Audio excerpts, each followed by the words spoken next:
আসসালামু আলাইকুম। আমি আপন ইসলাম জনদরদি ফাউন্ডেশনের পক্ষ থেকে আপনাদেরকে আন্তরিক স্বাগতম।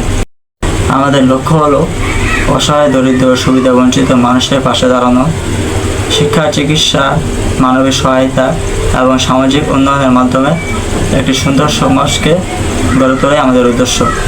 ইনশাআল্লাহ 2027 সালে ঈদ উল ফিতর উপলক্ষে অসহায় এবং নিম্ন আয়ের পরিবারের মাঝে খাদ্য সামগ্রী বিতরণের গ্রহণ করেছি। এই কার্যক্রমে সফল করতে আপনাদের দোয়া, পরামর্শ এবং সহযোগিতা কামনা করছি। আপনি যদি এই মানবিক উদ্যোগে সহযোগিতা করতে চান তাহলে আপনার সামর্থ্য অনুযায়ী অনুদান দিয়ে আমাদেরকে সাহায্য করবেন। আপনার সহযোগিতা একটি অসহায় নিম্ন আয়ের পরিবারে ঈদের আনন্দের কারণ হতে পারে। আমাদের এই পেজটি ফলো করুন এবং ভিডিওটি শেয়ার করুন এবং আমাদের মানবিক কাজে সহযোগিতা করুন। বাংলাদেশ জনদরদি ফাউন্ডেশন, মানুষের কল্যাণে মানুষের পাশে। ধন্যবাদ। আল্লাহ হাফেজ।